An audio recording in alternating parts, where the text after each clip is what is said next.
I love you. আপু আমাকে বলতেছেন? তা এখানে কার কোনো ছেলে আছে? হ্যাঁ তোমাকে বলতেছি।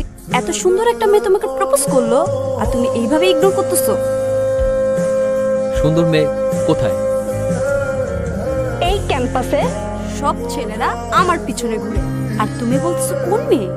এই ক্যাম্পাসের সব থেকে সুন্দর মেয়ে আমি। ও আচ্ছা আচ্ছা, ক্যাম্পাসের সব ছেলেরা যদি আপনার পিছনে ঘোরে তাহলে সব ছেলের কমপক্ষে রুচি 3 বেলা খাওয়া উচিত। আরে তোরা সবসময় আমাকে দেখে এমন করিস কেন? এমন তো ইগনোর করিস কেন? আরে ভাই, কার সাথে কিভাবে কথা বলতে হয় তুই তো সেটাও জানিস না। আর তোর এই ঠুটকাটেমি স্বভাবের জন্য ভার্সিটির সবাই তোর উপর বিরক্ত।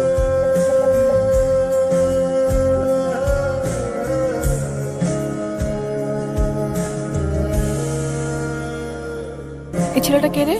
একবার সরিও বললো না। আরে তোর তো ভাগ্য ভালো, ওর সাথে তোর কথা হয়নি। কখনো কাউকে ভালো কিছু বলেছে বলে তো আমার মনে হয় না। আর এজন্যই ভার্সিটি কি ওকে পছন্দও করে না। খুব ইন্টারেস্টিং কে দেখলাম ক্লাসে একা একা বসে, কেউ সাথে কথাও বলেন না কেন? হ্যাঁ, কিন্তু ভুলে কথা বলার বা ফ্রেন্ডশিপ করার চিন্তা তুই মাথায় আনিস না। সবাই ওকে ইগনোর করে আর তোরও উচিত ওকে ইগনোর। আমার মনে হয় না কোনো মেয়ের প্রতি ওর আকর্ষণ আছে বলে। ওর যদি কোনো মেয়েদের প্রতি অ্যাট্রাকশন নাও থাকে, আমার প্রতি ঠিকই আসবে, আর সেটা আমি দেখতেছি। Wait and C.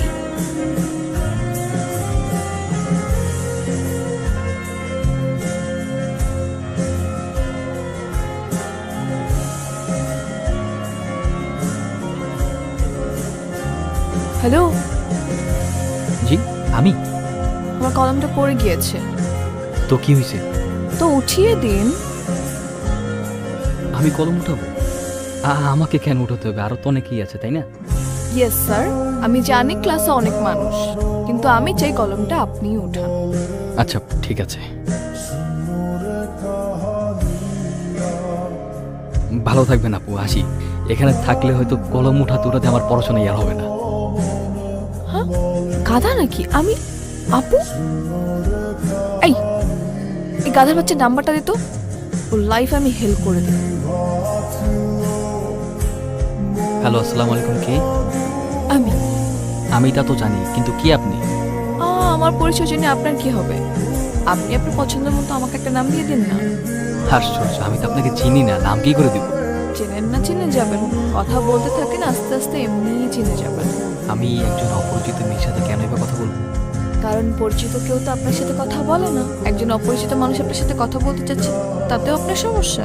না না, আমি আসলে ওভাবে বলতে চাইনি, কিন্তু আসলে ওয়েট, আপনি মেবি আমার ভার্সিটির কেউ, রাইট? যদি বলি হ্যাঁ। আচ্ছা, তা আপনি যদি আমার ভার্সিটির কেউ হয়ে থাকেন তাহলে তো আপনাকে খুঁজে বের করে আমার বামা থাকতে। তাই নাকি? কিন্তু আপনার তো কোনো ফ্রেন্ডসই নেই, তাহলে আমাকে কিভাবে খুঁজে বের করবেন? তা অবশ্য ঠিক, কিন্তু চেষ্টা করলে তো সৃষ্টিকর্তাকে খুঁজে বের করা যায়। আর আপনি তো সামনে মাটির মানুষ, আপনাকে আমি খুঁজে বের করে ফেলবো। ওকে, তাহলে ডিল ডান। দেখি, খুঁজে বের করুন। বাই। তুমি নাকি বডিগার্ডদের তোমার সাথে ভার্সিটিতে যেতে নিষেধ করেছো? বাবা, তোমার এসব বডিগার্ডসদের জন্য আমার কোনো ফ্রেন্ড আমার সাথে মেশে না, আমার কাছে এসে কথা বলার সাহস পায় না। একটা মানুষ একা একা কতক্ষণ থাকতে পারে তুমি বলো তো? অনেক তো হয়েছে বাবা, অনেক হয়েছে। আমাকে এই চার দেয়ালের মধ্যে অনেক বন্দি করে রেখে আমি তো বড় হয়েছি, এবার একা ছাড়ো। ম্যাডাম কি যে কন আমগুলো আপসি করবো বেটা, এলাকায় কারো বাবের পোলা আছে নাকি? হ্যাঁ, আর যদি কোনো মন্দির পোলা কেউ যদি আমগুলো কাপসি করবার আহে, বুঝেন না, আস্তে করে বামা দিয়া চামেলা চিবা হেলা। কি রেহান, তুমি এটা কি করলা? হাই হাই ম্যাডাম, একটু আগে এটা কি করলেন কত ম্যাডাম? কি এটা তুমি কি করতেছো? ম্যাডাম কেন বলতেছো? কি হাসিটা দিছেন আবার? দেন তো দেই। কি এই যে আসলে ম্যাডাম, খুদার কসম মনে হইতেছে আসমানেতে চাঁদ একদম খোয়া পড়ছে। কসম ম্যাডাম, আপনার হেভি লাগছে, একদম পুরো জাক্কাস নায়িকা, সিনেমার নায়িকা। রেহান, তুমি কিন্তু অনেক ইন্টারেস্টিং। আমি কিন্তু আগে বুঝি নাই তুমি এতটা ইন্টারেস্টিং। মাওলানা সাহেব, কে তুই? জি, আমি রেহান। আমি তোরে জিজ্ঞেস করি না, তোর ভিতরের একটা কালো ছায়া আমি তারে জিজ্ঞেস করি। তবে এইসব কি বলতেছেন উনি? উল্টা পাল্টা কালো ছায়া মানে? হ্যাঁ, আমি কয়েকদিন যাবত তো মেন্টাল ডিস্টার্ব, ঠিক তারপর এই না যে উনি আমার সাথে যাতে বিহেভ করবেন। আমি মাওলানা বায়েজিদ আল কাশেম।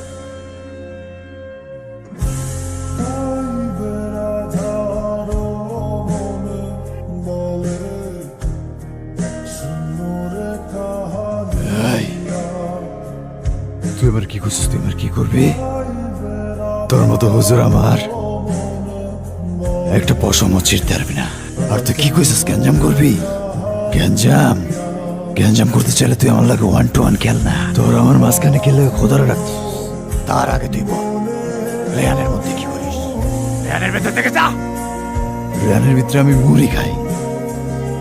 শালা এই, তুই কি আমার শালা না সম্বন্ধী না? তুই আমার খালো লাগছ যে তোর আমি কমু? শালা লো কোয়ালিটির আর মুভির ফ্লপ হুজুর, হ্যাঁ আমার বয়ান দিতে আইসস। যা যা বাহ।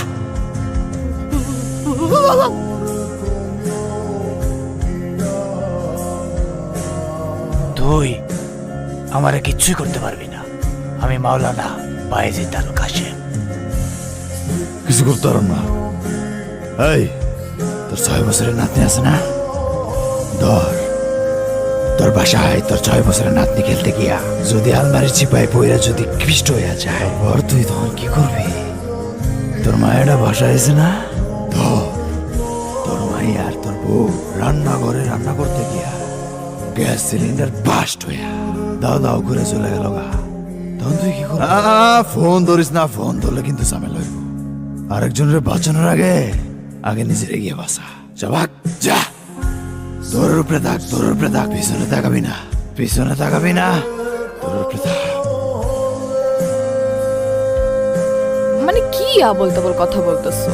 সারা আই এম রিয়েলি সিরিয়াস, সত্যি কথা বলতেছি। আমি জানি তোমার কাছে এটা ফান মনে হবে, বাট এটা ফান না। রেহান, আমি এগুলো কেন বলবো? আমি কি এভাবে কথা বলি? এভাবে তো রাস্তা ছেলেরা কথা বলে। ওয়েট ওয়েট ওয়েট, তার মানে আমার ভিতরে যে থাকে তার সাথে তুমিও কথা বলছো?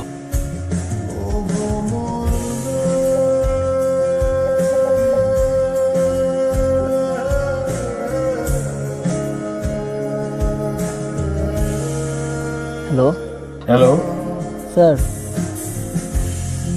বিকেলে এসছে আমাকে একটা ছেলের সাথে ঘুরতে দেখলাম। বিষয়টা আমার একদমই পছন্দ হয়নি। ভাই ভাই আপনারা শুধু শুধু কবির কবির করতেছে। কবির কে? আমি তো কবির নামের কাউকে চিনি না। ভাই প্লিজ আমাকে মেরেন, আমাকে যেতে দেন।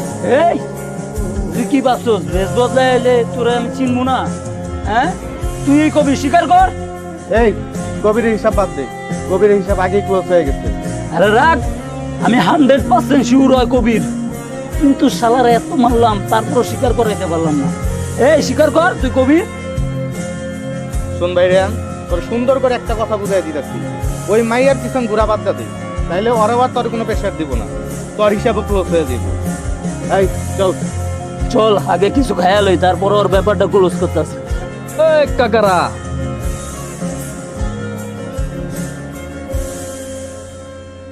রেহানের হিসাব শেষ হলেও কবিরের হিসাব তো আরো বাকি আছে। দেখছস কইছি না ওই কবির।